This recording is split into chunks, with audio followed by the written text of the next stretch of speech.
This is Software Engineering Radio, the podcast for professional developers on the web at se-radio.net. SE Radio is brought to you by the IEEE Computer Society and by IEEE Software Magazine.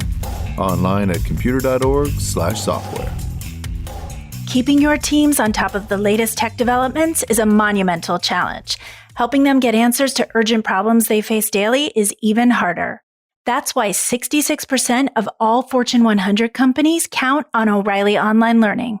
At O'Reilly, your teams will get live courses, tons of resources, interactive scenarios and sandboxes, and fast answers to their pressing questions. See what O'Reilly Online Learning can do for your teams.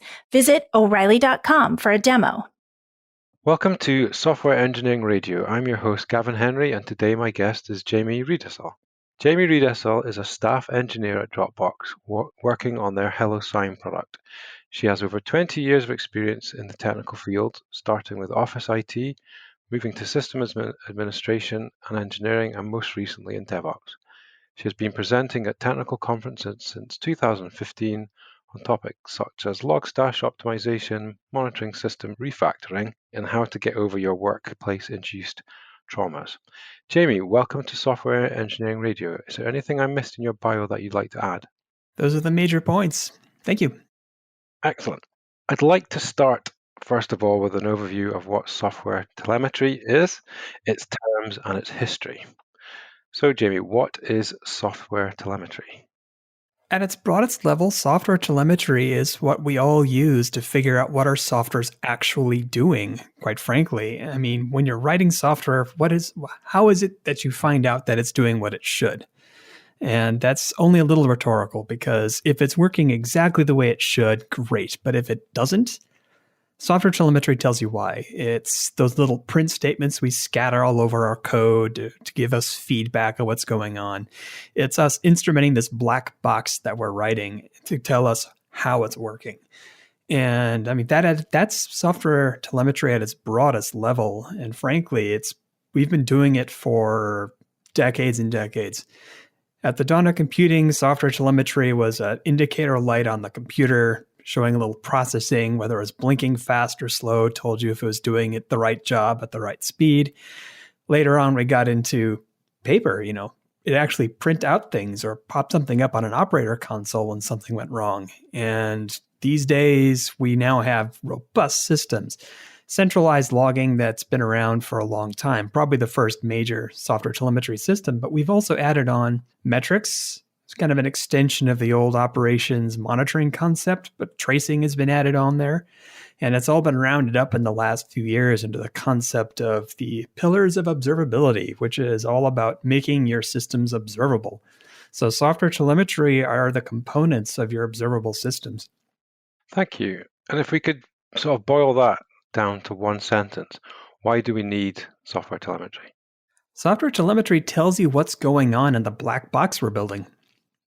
Okay, and how is it used once we know what's going on in the black box we're building? Oh, every individual developer does it a little differently, but that's one of those fun concepts, because when you're writing software on your own box, on your own stuff all by yourself, you can do whatever you want by yourself. However, it is you need to know what's going on in there. That's creating log files, or maybe you have a different stream, or a little pop-up on your website, that a little bug that pops up that gives you rendering times for things. All these little things are software telemetry. But thing is, at very large systems, or anytime you get more than one developer involved, or probably a better way to put it is, like a small team is more likely to use something like a software as a service platform, or New Relic, or Datadog, or Honeycomb type systems, to be able to figure out what's going on in there kind of across the team, and use software telemetry a little bit differently in a small team. And when you get to the truly big ones, you're talking those global data centers where you have software that gets deployed to data center after data center as part of your canary process, the Google size software. Telemetry at that scale is very different than it is down at when it's just 5 people working on a thing kind of as a hobby. But the thing is, it's all the same thing in the end. It's just what we want to learn about our code is the same, but just how you approach it differs a little bit based on how many people you have to coordinate the engineering discipline you're all following, the languages you're using, because not everything is fully instrumented for things. So when we're thinking of the general term software telemetry, what are the key terms we should keep in our head when we start moving into the next sections of the show? For example, things like cardinality. Oh, yes. There's like 4 major types of telemetry that I talk about. Centralized logging, which is all your logs, outputs, the events, little text-based snippets of saying what happened when. Your metrics are all numbers-based. They'll have generally a few little data tags to give you an idea as to where it was when this thing was issued, like number of pages converted or bytes uploaded, that sort of thing. And the traces are more of your distributed tracing concept, where you have where it follows execution and you have traces timing and some context with there. Also, I do cover a SIEM system, the Security Event Information Management System. This is what security teams use, and it gets a little underappreciated when it comes to telemetry simply because people forget the security team is there. But it's also a kind of extension of centralized logging. So those are the 4 styles of telemetry that I talk about. But there's others. Cardinality is a major concept when it comes to maintaining telemetry systems, especially the data stores behind them, because cardinality is one of the key constraints in the databases we use for this. And which database you use for your centralized logging system is usually different than the one you use for your time series databases, which is your metric systems. And how those 2 systems respond to cardinality is very different. But cardinality also means different things at different databases. We can talk a bit about that if you want to. I can have an entire chapter on that. You've done a nice intro to the next section I'll move us on to shortly. But if I could ask at the high level, because we'll dig deep into other topics shortly, how is software telemetry different from analytics or logging or monitoring? The thing is, it's all really the same thing, just a label I used for that. That's what I thought. I just thought I'd clear it up.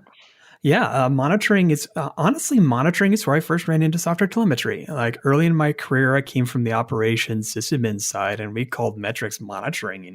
I mean, I've given talks on how to improve your monitoring system and how to only alarm on the right things. I mean, that's a metric system being used in a specific way. But honestly, metrics is an extension in a lot of ways of monitoring, but because the software engineering team said to the operations teams, like, you got this cool system, can we get in on that? And we started seeing these conversions of purpose. But analytics is also another way of describing these concepts. It's a form of metrics. It's also a part of tracing as well. You also see application performance management thrown around a lot. That is another concept that kind of merges some of the metrics and tracing concepts in a lot of ways, but it's still software telemetry. So would you say software telemetry is like the foundation term, and then it gets scooped up in analytics or logging or monitoring based on what telemetry data is coming in? Is that a good way to think about it? That is a good way to think about it, yes. The term telemetry for this is fairly new, quite frankly. The most interesting project going on right now in the telemetry space is the Open Telemetry project from the Cloud Native Computing Foundation, which is trying to build a transmission protocol for traces for the distributed tracing product.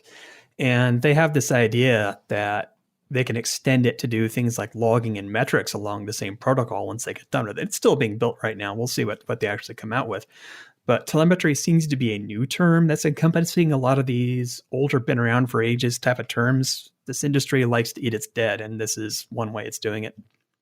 I like that term. Yeah, I suppose they're moving towards trying to standardize something, aren't they? Oh, sure, yes. It helps. Just briefly on this one, because I know we've both got a passion for this subject, so we could talk a lot longer than an hour. How did it evolve in relation to developments in networking hardware to where we are today? Because you've got a lovely chapter in your book, which we haven't mentioned yet, which is called Software Telemetry, published by Manning.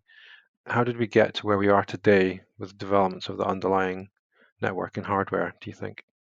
Well, this is a fun story because software telemetry, the developer feedback side of it, took a while to emerge. I mean, we first started seeing some signs of it in the early 1970s, but that was a very limited era of computing. Printers were probably your biggest avenue for that.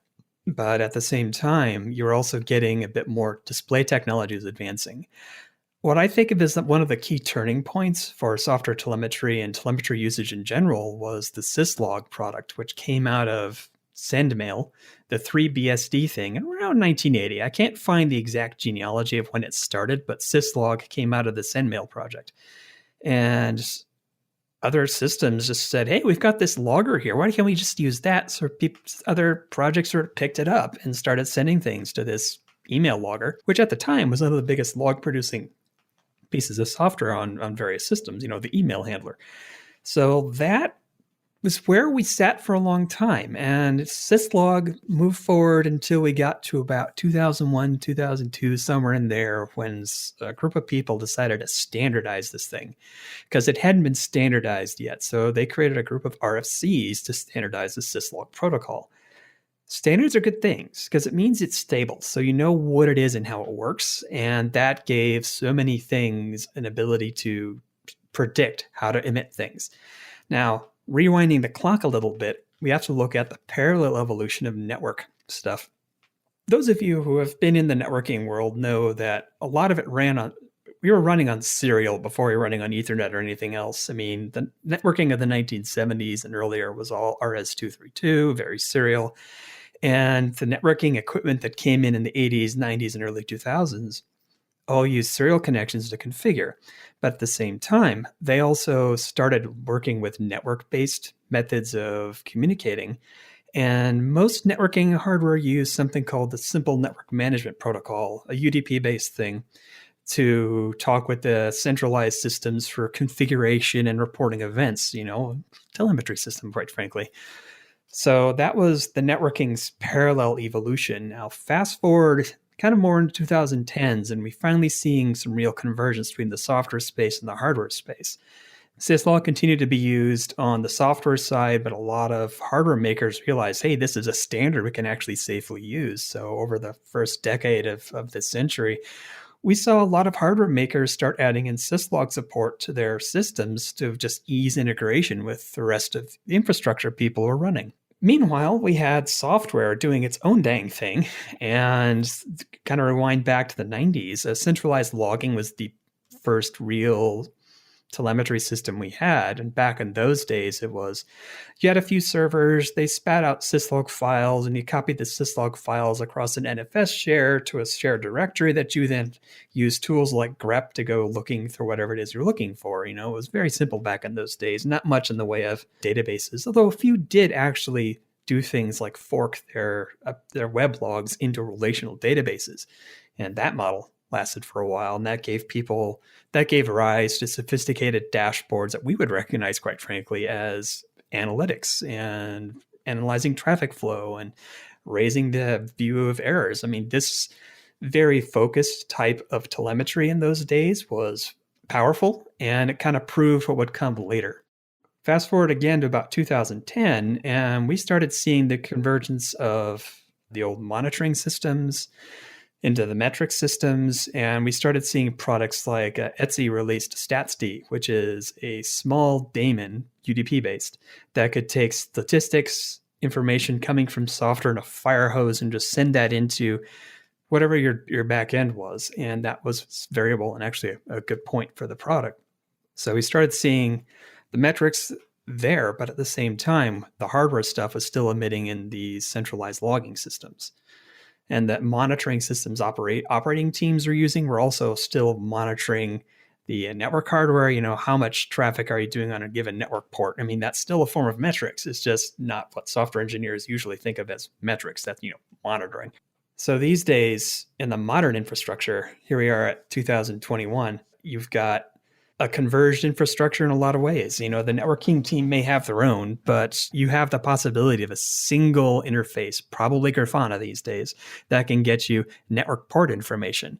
It could also give you logs. It can also give you execution rates for given functions in a given data center or a given rack. You can split things down that far.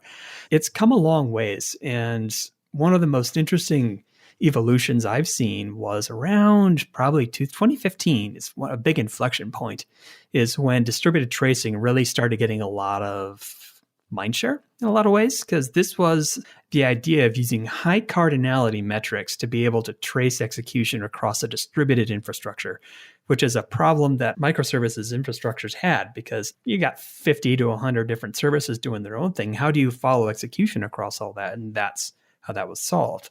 Confusingly, those early systems were called observability systems, but we've since dropped that term in favor of the pillars of observability. So yeah, there's been a lot of movement, and quite frankly, over the next 10 years, I fully expect something new to come along that I haven't seen. So my goal is to get people thinking about the generalities. So when the new stuff shows up, you're able to work with it effectively and implement it. Thank you, Jamie. That was a great history lesson. You do really know your stuff. Thank you. We've done a previous show, episode 220, with John Gifford, I think, on logging and logging infrastructure, which was a good listen. Mm-hmm. And episode 337 for the listeners, Ben Siegelman on distributed tracing. And I'll put some others in the show notes. So just before I move on to some of the topics you've already mentioned, I think you might have answered this one already. What does the simplest form of telemetry look like? I think I can guess the answer. You're probably not wrong. It's a simple log file. I mean, it's easiest. Every programming language I know of has some way to send text into a file. And then the telemetry bit would be getting that remote file to somewhere central, or is that just after the fact? It depends. If it's truly a single system box, your telemetry may be simply just looking at the file, whatever tools you have available. But if you get a multi-machine infrastructure, then you want to start centralizing it. That gets some more interesting infrastructures. And what's the most complex you've seen? Complex, yes. I've heard of some very interesting complex ones. Complex comes up when you get these sort of global spanning SaaS products where you do follow the sun deploys and your canary deploys involve millions of users because million is actually small for you. In those circumstances, the telemetry systems tend to be very full of aggregation, summarization, and just sampling simply because you can't catch the entire flood of it all. So in these situations, you'd get data centers have their own pools of high resolution telemetry that get summarized up the tree into kind of a higher regional or maybe global level tiers where for the grand highest, the apex thing that builds the dashboards on the wall, the headquarters are showing you highly summarized information for how everything's working. Those systems are incredibly complex, and those type of systems are the kind you get when you have an entire department of engineers whose job it is to make this stuff work. And you don't see those very often unless you see those at the biggest companies. Perfect.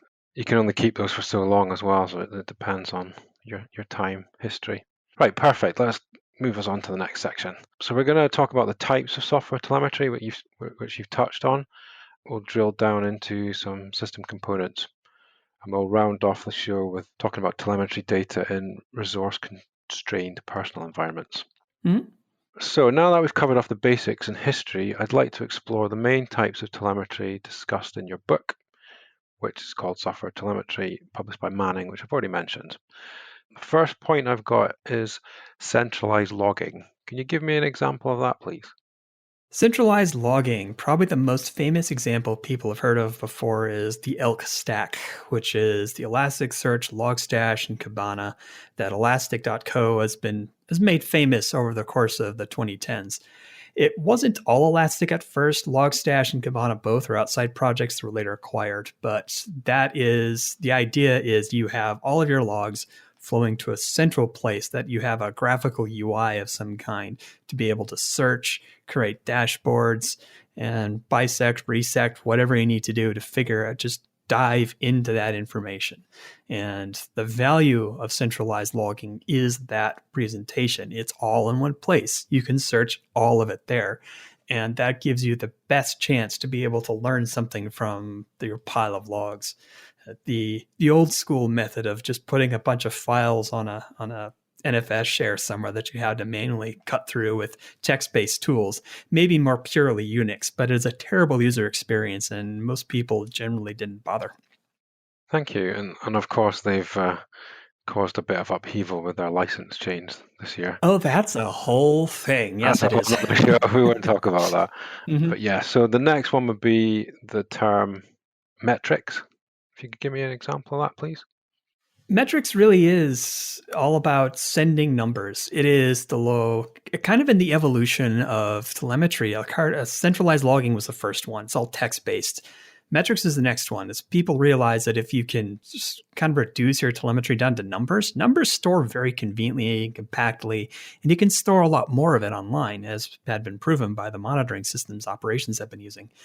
Where with centralized logging, you rarely get more than a month or two online. With metrics, because of how they compress and better summarize, you can get whole years of this stuff. And once you have that kind of long baseline, you can learn so many things about how your production systems operates and other things. So yeah, metric systems are all about that. So that would be more like how quickly something's happened, how long, how many things have been used, load, all that type of stuff that's particular to your application or sector. Counters and timers are the two most popular types. How often a thing happens and how long did it take? I think you've mentioned observability a few times, but what is this observability? Observability is an umbrella term for logs, metrics, and traces. And it's been an interesting ride just because, like I mentioned, in 2015, 16 or thereabouts, it was actually bandied about as a separate telemetry style. But people realized that no, actually, observability is kind of a methodology rather than a specific style of telemetry. It's about integrating these three pillars, the logs, the metrics, the traces, into something that can work together, reinforce each other to give you the most visibility into what your production systems are doing. Did that come out of the marketing department or the engineering department?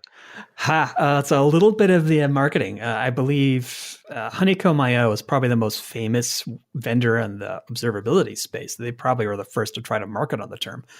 But the word itself has been gone more of a discipline as opposed to a specific style. I suppose like DevOps or something, you know? Kinda, yeah. Yeah. As someone who has DevOps in her job title, that is something that has a lot of opinions behind it.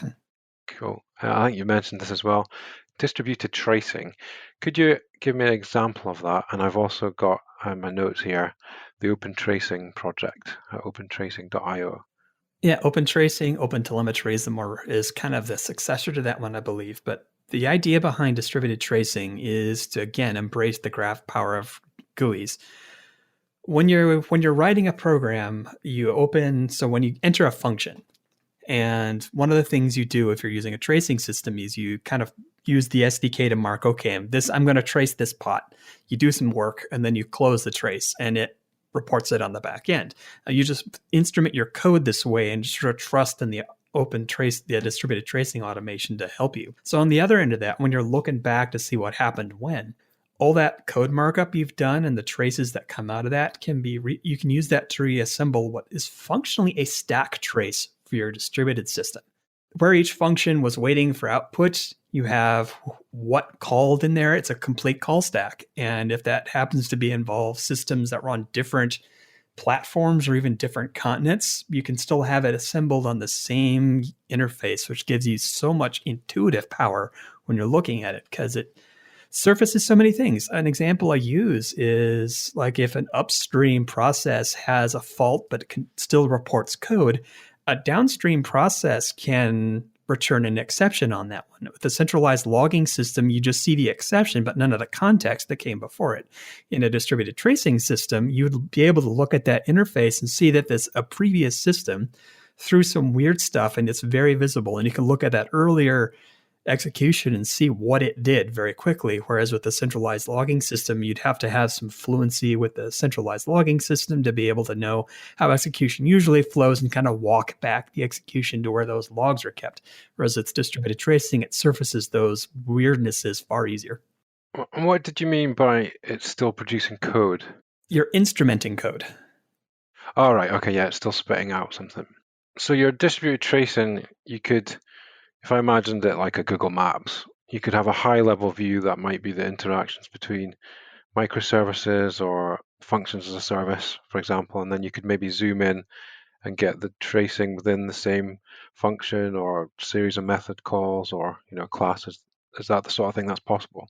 Yeah, that is. It's very powerful stuff. And if you haven't used it before, it can really blow your mind when you finally see it working on a product that you know. It's like, wow, this is all put together in one spot, The system I use at work, we have a lot of the basics for some of the distributed tracing concepts, but we don't have it wired together quite yet.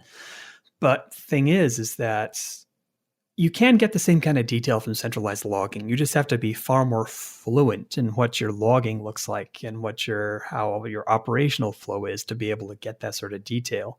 Distributed tracing, when done correctly, means someone needs far less training and prior history and intuition to be able to find the good stuff. It's powerful stuff.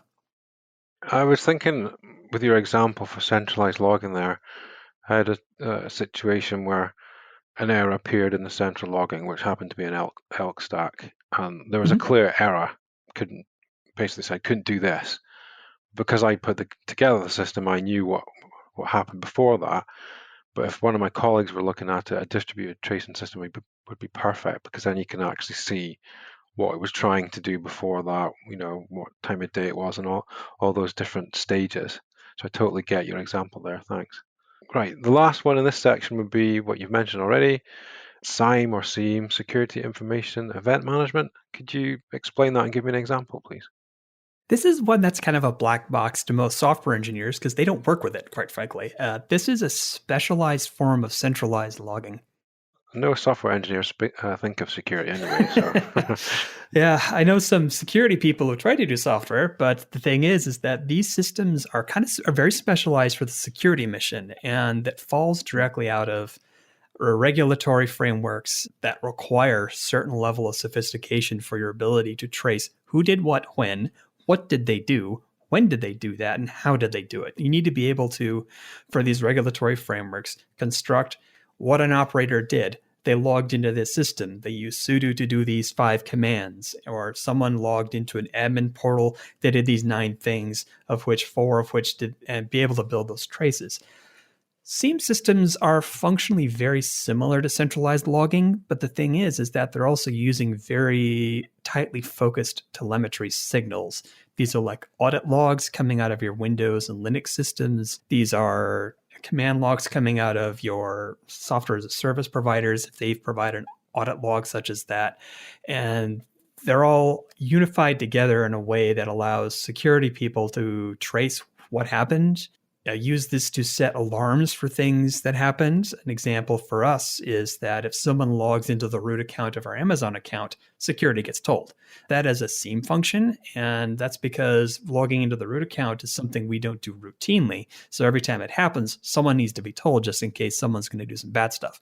So SIEM systems are kind of like centralized logging, but the thing is that because of the security function, they need to keep it online way longer. So they have to be highly selective in what they put in there. Perfect. And I suppose that depends on, again, the sector, the product, the distributed tracing.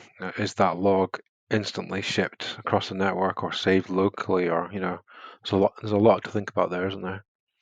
Quite a lot, yeah. And that leads to some very interesting discussions you can have internally when you're looking at this stuff, because different sectors of the industry sectors have different integrity requirements for their tracing or their events and their telemetry. And you can definitely do things like create an end-to-end digitally signed telemetry flow.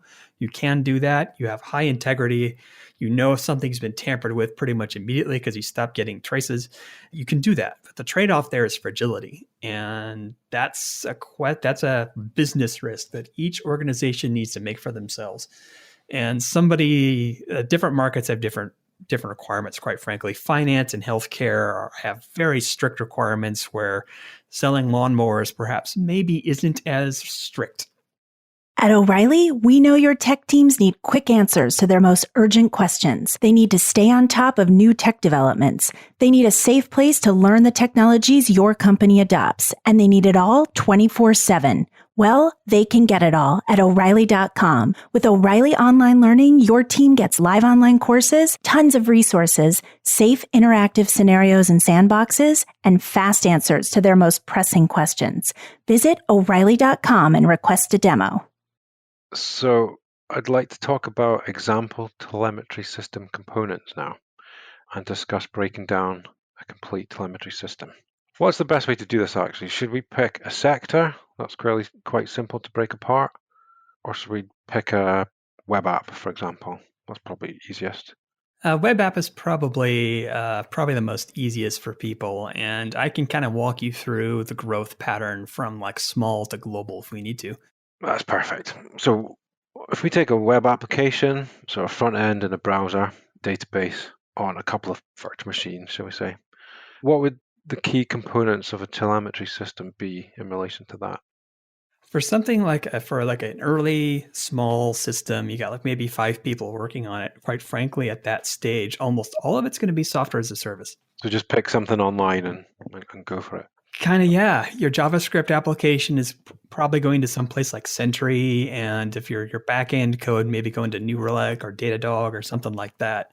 And you're not going to be spending any time building telemetry products. You'd be marking up your code for that, but you're not going to be doing things like picking data stores and figuring out how to transform it along the way. You're just not big enough yet.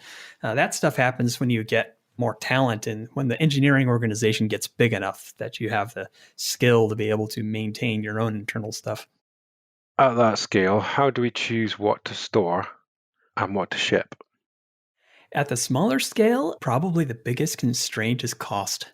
Each software as a service vendor I know of sets their pricing based on ingestion rate of some way, size in some cases. So a lot of ways is, let's put it a different way. Engineers will instrument literally every line of code if they can get away with it, just so they can fully trace it, get that sort of virtual debugging experience.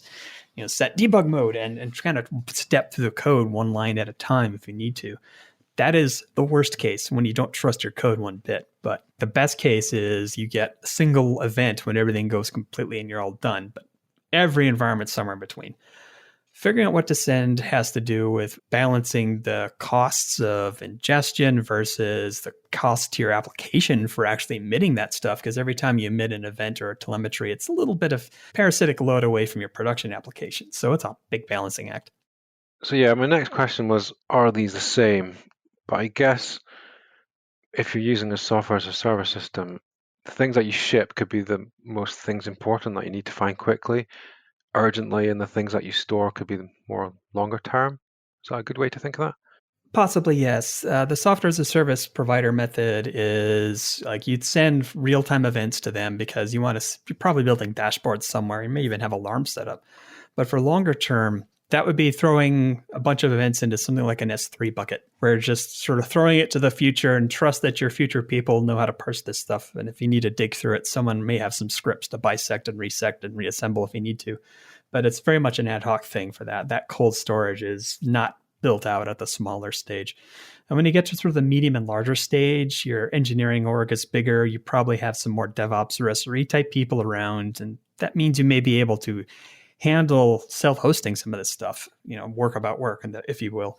And that point, then you can start having the discussions of, do we want to inboard stuff from the software as a service systems because we figure we can maintain it better or easier or cheaper for whatever reason.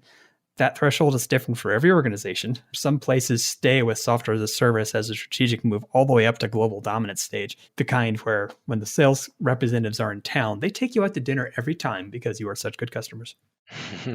Yeah, I guess that's a business decision, isn't it? Oh yeah, it absolutely would be at that size. In this example of the web application, where should telemetry data get emitted from and saved to? If we're using SaaS, we just save it on the service, but where should we? Yeah, for SaaS, for the smaller or medium size web application, it's almost always going to be some sort of web API of some kind, because that's kind of the native language of web applications is HTTP APIs, and the SaaS vendors have ways to do that. You just ship it through there. It gets interesting when you get into these like restricted environments, like governmental stuff, where you have to work everything through a proxy and you can't talk directly to the internet. That gets some fun. You get some fun engineering when you get those sorts of circumstances. Should it be shipped real time or in batch, or is that a decision you need to make? That's a decision you need to make, but keep in mind that the longer telemetry is on whatever produced it, that state you're keeping, and that state can be modified by an attacker.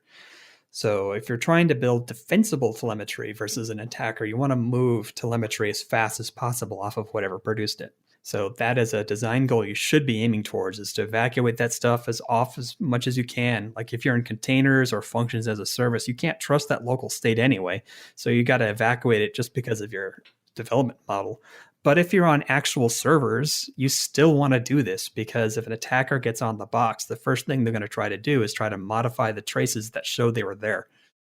Okay, yeah. And should this be always on, which I think you've just said, or should we trigger it on demand? Very much always on. I know some organizations try to, especially if they're on actual servers, like have a once an hour cron job or a Windows Task Manager job, just to copy logs someplace else, and then they're batch ingested at that point. You actually see this model more often in companies that have things like branch offices or retail, where they have like a computer closet somewhere before they all went online anyway. You'd get these sort of hourly or once a day batch uploads of telemetry from these areas into the central Borg and it processed at that point. But with networking the way it is these days, you're seeing that model less and less. Yeah, I mean, you just know something's going to happen before the data is shipped. Oh, yeah. And you can't do anything about it. Oh, yeah. So what happens if it all stops working? Do we care? Do we need to monitor our telemetry? You very much do. I have found, as someone who manages this stuff, when the logs stop flowing, I get called on Slack. Hey, logs aren't showing up. Is something wrong? I mean, people will come at you as soon as they can, because software engineers love that feedback of what's going on in production. They're responding to bugs coming from supports. And to do that, they have to research your telemetry systems, all three kinds. And if they're not there, their job is stopped. And that's a blocking workflow. You need to fix it. So yeah, you definitely do. This is a system you do need to maintain availability for. So if you're doing service level agreements and service level objectives, your telemetry systems are subjected to that just as well, because a large number of your organization rely on this to do their job effectively. And if it's gone, you get the word we're blocked all over the place. And no one likes blocking, especially in agile organizations. And do you ever find yourself just going back to these guys? Are you actually using the logs now? Why do I need to be bothered? There is that temptation, but I've also been myself using them, because thing is about, okay, here's one of the secrets about ops type roles is that we're kind of the backstop. I need some help troubleshooting something, so we get tagged into a lot of weird and different things. And if we stick around for a while, and I've been at this job for just over 5 years, so I've seen some weird things. We just sort of build that intuition about what normal looks like and what abnormal looks like and the various ways that things fail. So yeah, I've been in those systems too. And if they're not there, I feel cut off as well. So yeah, they're critical systems that we keep up, and we need to have reliability guarantees too, simply because they're decision support systems. These telemetry systems at their core are what people who maintain software systems use to determine if they're doing the right job. Yeah, I suppose it's like driving a car without any dashboard. You need that constant feedback. At this scale, what open source tools do you recommend that someone could get started with to get this data into the SaaS providers? Thing is that every SaaS provider provides an SDK of some kind for the various languages. I definitely recommend going there. But when you get to the larger sizes, you get to interesting discussions about data stores. And I've talked about Elasticsearch already. It's a famous product for keeping centralized logging, but also another component of the Cloud Native Computing Foundation, Jaeger, which is a tracing product, also uses Elasticsearch as a data store. So Elasticsearch I'm just writing that down. Jaeger and Elk and Jaeger are two ways to use Elasticsearch for traces and logging, and very large systems, those kind that use multiple data centers, use Apache Cassandra as a large scalable data store for this stuff. I've seen that used for metrics, and I've heard of it being used for logging. Jaeger can also use Cassandra for tracing, although I believe they prefer you to use Elasticsearch because Elasticsearch does some of the indexing, so they don't have to. And those are just a couple of them. Great. So I think these will all be this type, but should these be push-based or pull-based, or am I thinking about monitoring? You're thinking about monitoring, and that is a great question. Thank you for asking it. Looking at it from the metrics point of view, push-based monitoring and pull-based monitoring is for Pull-based is you have a central system that just pulls a bunch of things and asks, give me your status, give me your status, give me your status on a schedule. Push-based is when the system that produces the whatever tells a central thing, I did a thing, I did a thing, I did a thing. There are two different ways to get at the same kind of data, but they give you different shapes of data. For things like system monitoring, I mentioned before about network switches and their performance. That's almost always done via pull-based monitoring, like once every minute, 2 minutes, or however long your interval is. It pulls everything to see how much work it's done, and it reports it in a centralized database. And you see that far more in like infrastructure monitoring, like network hardware, servers themselves, the server hardware, power units, stuff like that. You see that as pull-based monitoring most of the time. And why do you think that is? Because a lot of these things don't have an ability to push, or if they do, it's through SNMP, which is kind of icky to use outside of networking. So it's a lot easier to use something like collect-D or Telegraph to be able to do the pulling. Just give us some ideas here of what a telemetry payload should look like in these types of small situations. Yeah, payload, especially for the small situations, is whatever the SDK is building, which is almost always JSON, quite frankly. But when you get, again, to the medium and larger sizes, when you're doing some centralization, it really does depend on your specific organization.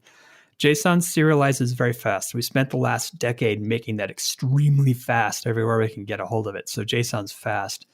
But I'm also seeing some more usage of protobufs, protocol buffers for some of this stuff. Protocol buffers are a bit controversial because they are very static format. That's not what they're supposed to be used for, is it? Yeah, protocol buffers are supposed to be for static formats with this rigid schema. So you can't really encode a variable array of fields onto something with a protocol buffer. But for example, like if you're doing a metrics format that has 3 labels and a value, if you know that's the format, you can actually use protobufs for that. But I'm seeing more and more protobufs in there, perhaps as a carrier format for something inside. Perhaps they need to integrate with a gRPC system, for example. Yeah, Robert, our show's editor, did a show on gRPC, and they talked about the benefits of protobuf because you can version some of the fields. So maybe that's why people are reaching for that. And at this scale, so the web app using a software as a service, centralized place, what size is that payload? What does it normally look like in volume, data volume? It's typically very small. And again, for the SaaS type provider it's going to be a JSON document. And unless you're encoding a ton of stuff, it's going to be probably less than a couple of kilobytes. And that'll be something they're trying to push to keep it, not too massive. Yeah, you keep it small to keep the parsing buffers, to keep the job of the parser on the other side, to keep that job easy, just to kind of increase your event throughput. As a rule of thumb, how fast should this data ship? Is that again down to the SDK? It's a lot of down to the SDK, but again, you do want to ship it as fast as possible. Most SDKs, language support permitting, do try to do an asynchronous send on the background to avoid blocking the production threads. Not every language supports that, though. Yeah, I was reading into, not quite telemetry, but Google Analytics on some of the mobile apps. Mm-hmm. You have to specifically enable developer mode so you can get stuff in real time, but outside that in production, it will batch it up and send it sort of once an hour or something. But yeah, mobile's the one case where you still have a lot of batch mode because you can't trust the network and you can't have continuous real-time monitoring because that's bad on battery device. So you have to build your stuff to be able to batch it out. And importantly, you need to be able to accept out-of-order arrival for telemetry coming from places because you can get stuff that can be hours old coming in right now. What sort of data volumes are we talking about at this level? Data volumes are very different, frankly. Like for a small web application, you're probably looking at somewhere between, I think of it as events per second. You're probably maybe less than 1,000 events per second. For like a small application, like I've personally seen systems up to 35,000 events a second that I've managed, and I've heard of them getting over 1 million events a second for truly large systems. Wow. So at this level, when you're looking at the different SaaS price plans, I guess you have to do some sums and say, right, if the SDK says the packet is 1K, which is big for JSON, I suppose, how quickly does that ship? And then, how much history do I want? And just multiply that by 7 days or whatever it is. Yeah. Is that a good way to think of that? Yeah, the SaaS provider plans are a whole lot of spreadsheeting work, I'm afraid. Yeah, just figure. And knowing how your application performs. Yeah, and then keep a credit card on file with a big balance. Unfortunately, that seems to be how the small space works. Yeah, and in the real world, so start a business, any type of business, what's a good rule of thumb for how long the data should be kept? Or is that sector specific again? A little bit of sector specific, but for generally what I have observed is that centralized logging data, which is mostly strings based, which requires expensive database and tends to be your biggest data store, you rarely see that preserved more than about 30 to 60 days just because it's expensive, Metrics data can go back 10 years, frankly. It may be highly summarized by the time it gets to 10 years, but you can see you can keep it that long economically. It's way easier to do. Yeah, for traces, they have the kind of the centralized logging problem. There's a high cardinality for that kind of data, which really puts downward pressure on your retention policy. So like the software as a service providers will give you 30, 60 days. And if you want more, you can negotiate it, but it's going to be money. What makes this data storage expensive? The complicated string-based data? Yeah, it comes down to cardinality again. I'm going to use Elasticsearch for this just because it's famous for the ELK stack. And what makes that expensive is because of how much analysis Elasticsearch does every time it ingests a new document. Because if you have a logging statement that just said, set up account 895 in team 42, very natural language stuff. What Elasticsearch does with that English language string is it runs analyzers on there to figure out where the words are. It tokenizes them so you can actually create the terms, account number created in team number.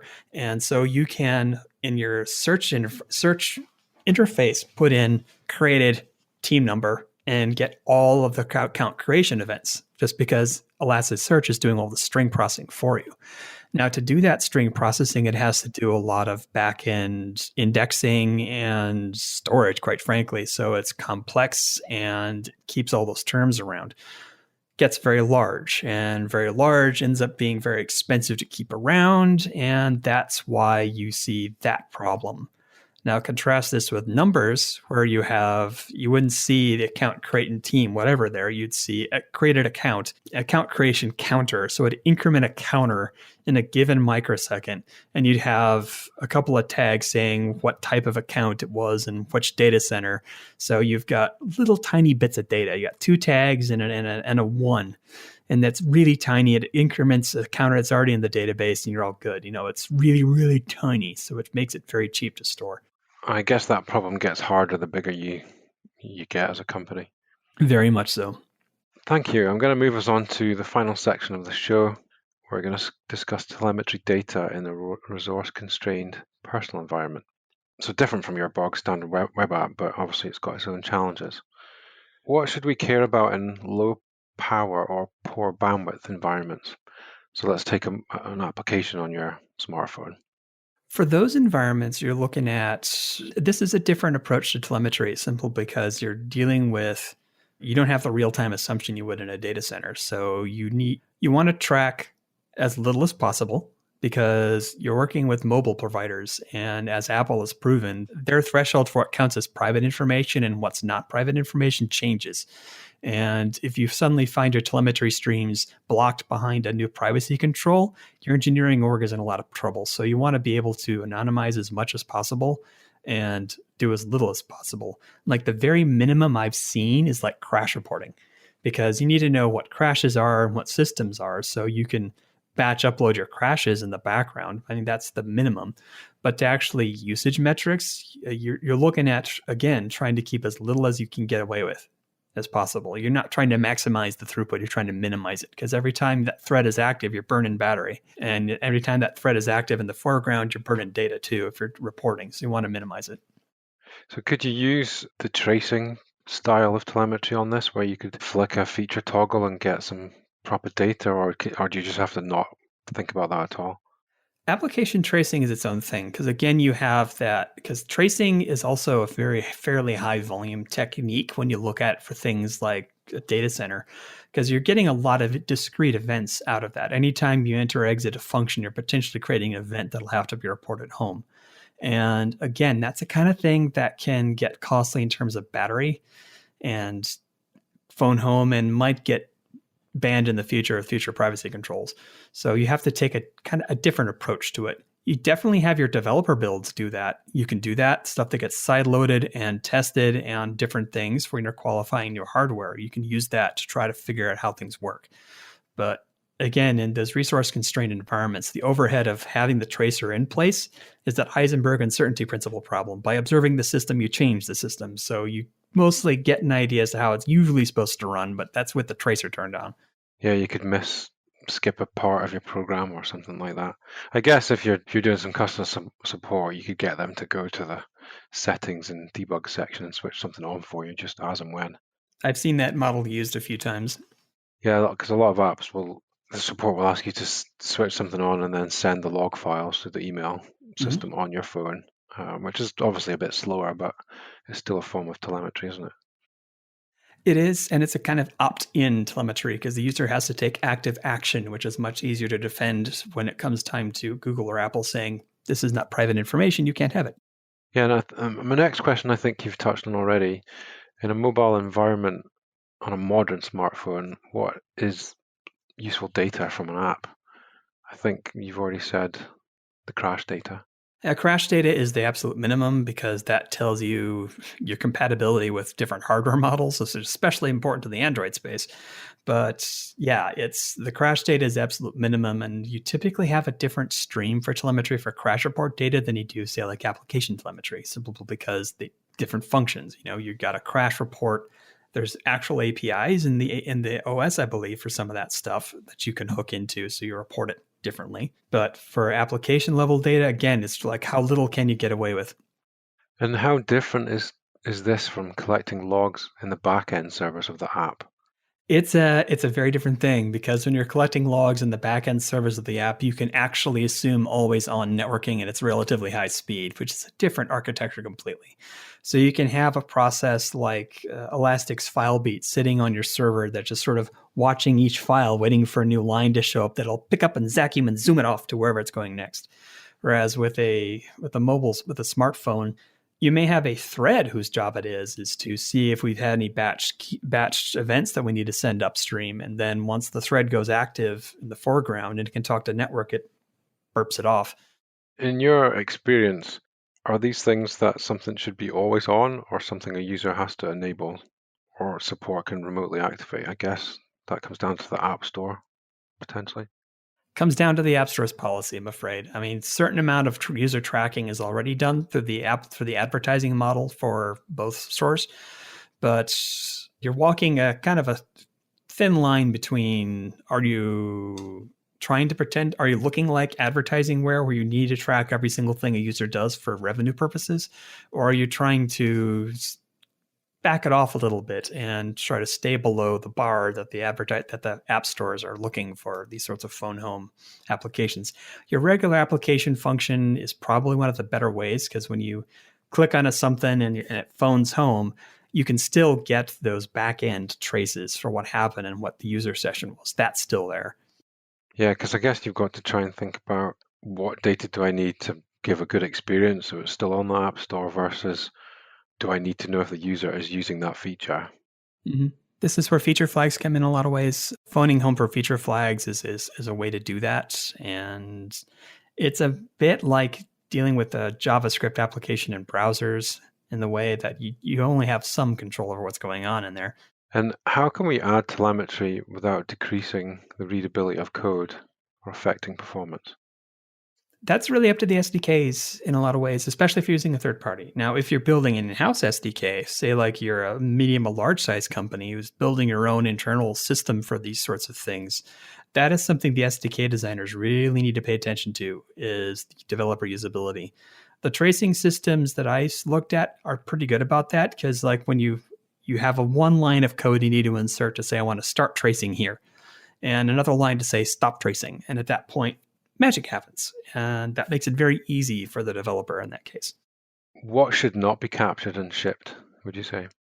That would be what I consider toxic data. That is the financial data, privacy data, health data, and security data, quite frankly. You really don't want to be passing around PII. European GDPR changed the world in a lot of ways for what counts as private data. Email address, that thing that was counted as a username for across the entire web for the last 15 years, is now considered PII under GDPR. So if you're logging the username of logins, you're now logging PII, which means you need to treat that the same way you do PII in your regular application, which is usually more restrictive than a good telemetry system needs. So you need to be very careful to keep that sort of toxic data, the stuff that requires special handling and has penalties attached if you get it wrong, out of your telemetry systems. And PII is personal identifiable information? Yep. Yeah. You need to know who the user is so you can do your job. So if you need to log the email and that's the primary way to log in, then you just have to justify it, I think, on your GDPR policy. It can. And a safer way is to disambiguate that from the email address into whatever it is that's showing up in your database, which may be an integer of some kind. So instead of logging the email that was on the form, log the account ID in your database, which is disambiguated from things. And it's probably what you're going to be looking up in the database anyway if you have to go look in there. Yeah, it's something you can still link to somebody, a customer. But if it gets out, it's not going to do any harm. Yeah. Unlike an email address, which is generally identifiable now. Yeah. Could we talk a little bit about software telemetry and how that's done in the HelloSign mobile app? Is that something you're familiar with, or? No, not really. Yeah, the mobile development I'm pretty far from, so I honestly am not sure how that's done. I do know the front end for our regular web application stuff. Okay. Take us through, if you're allowed, a little bit of that. It's probably no secret that I've got an elk stack running internally, and that's primarily what we're using for our centralized logging. It's been going very well for a bunch of years now. We also have a metric stack based on InfluxDB and Grafana, which is, again, working very well. We had some teething issues early with understanding how StatsD worked for metric summarization, but I figured out the bugs in that particular problem and came up with a better way to handle it. So it's been a good run, frankly. The telemetry systems we've got right now are kind of my baby, so it's been fun to watch them grow up. I like it. I think that's near the end of the show now. One of my favorite questions. What is the future, do you predict, for telemetry? Oh. Is it still going to be called telemetry, or are we going to come up with another name? I have a feeling that because the pillars of observability have a lot of mindshare right now, we're going to start seeing a lot more observability stuff. Building observable systems is a concept you're starting to see in books and blog posts right now. I think that's going to increase, especially as the Open Telemetry project finally releases and you start seeing the Kubernetes side of the world start going all in on these systems. You're going to see more rebranding of software telemetry as more of an observability thing. But I think telemetry as a word was going to stay with us. And obviously, software telemetry is extremely important for software engineers and companies. But if there was one thing you'd like a software engineer to remember from our show, what would that be? The one thing to keep in mind is to pay attention to your data safety, the toxic data that I spoke about earlier. If your application is handling financial, privacy, or health information, your telemetry systems can possibly contain that. So you need to make sure that your telemetry systems are clean of that. And if they're not clean of that, you need to make sure that you have ways to clean up the spills. Because when you mishandle this information, your company faces a lot of liabilities. So data privacy and health information is changing every year. So keep up with the changes and don't be afraid to rewrite your telemetry history if it turns out you're logging things that you really shouldn't have been doing. I think I've seen some tools that you can point at your GitHub repositories or any Git source code, and it'll look for those types of things. Do you know of any that will go and look through your logs and try and flag up that so you can, before you get into production? I don't know any off the top of my head. I do know of a few checkers that will check the log stream themselves for PII. Amazon Macy is one. Microsoft has a downloadable one that you can run on your own. And I believe Azure also has an endpoint where you can submit stuff and it'll flag PII that it finds in there. I'm not seeing a whole lot for just download and run, because these major systems tend to be built on machine learning models, which they're not releasing, I'm afraid. So there's not a lot in the open source space that will give you these sorts of detectors. Hopefully in the future we'll fix that. Yeah, I think the one I'm thinking of looks for secrets. Yes. In your environment stuff. That's key, but we're looking at things like passing password hashes in your logs. I mean, that's the kind of thing that I'm kind of warning against. Before we finish up, was there anything we missed that you would have liked me to ask or you'd like to mention? There is one, and it's a little bit of promotional, but there's something that a lot of engineers don't quite realize, is that their telemetry systems are still considered a business record, and business records are subpoenable. So, for example, if your company got caught with its pants around its ankle for GDPR in a big enough way, the regulators can and will ask for your telemetry systems, ask for your telemetry data. So it's a good idea when you're thinking about making changes to your telemetry systems to consider, how would we respond if the regulator says, we need you to keep all, or not the regulator, if your own legal department says, we need to keep all of this data for until we say otherwise, just in case someone decides to sue us about this particular thing. And having a plan in place to respond to that will take a whole lot of the panic out of that moment. Yeah, I suppose you could just say, right, we'll keep it forever. That's the answer. You can try. It's all cost in the end. And the thing is that these databases change formats. Elasticsearch is famous. Every time it makes a major version change, it only restores the previous versions of Elasticsearch data. So if you have backups going back 7 years and a new version comes out, you have to reprocess 6 years of history to be able to make sure it's still restorable. And that's a hard process. It's the age-old problem of what media to keep backups on, isn't it? Yes. Archive digital information. Oh, yeah. And the data format shift too. And that's where I see the biggest digital rot these days, because these days you can just throw it on an S3 bucket. No one cares except for whoever's paying the bill. But being able to restore it's another problem. So where can people find out more? They can follow you on Twitter, but how else could they get in touch? The Twitter is probably the best way to get a hold of me these days. I mean, that's where I keep my primary social media presence these days. I'm speaking here and there. Getting the book out took a lot of my time away, as did this pandemic we're in the middle of. So hopefully to get out back on the speaking circuit a bit more, catch me at some place. You typically will find me at the LISA conference. I'm trying to get to an SRE conference and some of the DevOps days around the area I've been known to speak at. That's the large infrastructure. What does LISA stand for again? Large Infrastructure Systems Administration, although they sort of dropped the acronym a few years ago. That's right. Well, Jamie, thank you for coming on the show. It's been a real pleasure. This is Gavin Henry for Software Engineering Radio. Thank you for listening. Keeping your teams on top of the latest tech developments is a monumental challenge. Helping them get answers to urgent problems they face daily is even harder. That's why 66% of all Fortune 100 companies count on O'Reilly Online Learning. At O'Reilly, your teams will get live courses, tons of resources, interactive scenarios and sandboxes, and fast answers to their pressing questions. See what O'Reilly Online Learning can do for your teams. Visit O'Reilly.com for a demo. Thanks for listening to SE Radio, an educational program brought to you by IEEE Software Magazine. For more about the podcast, including other episodes, visit our website at se-radio.net. To provide feedback, you can comment on each episode on the website or reach us on LinkedIn, Facebook, Twitter, or through our Slack channel at seradio.slack.com. You can also email us at team@se-radio.net. This and all other episodes of SE Radio is licensed under Creative Commons License 2.5. Thanks for listening.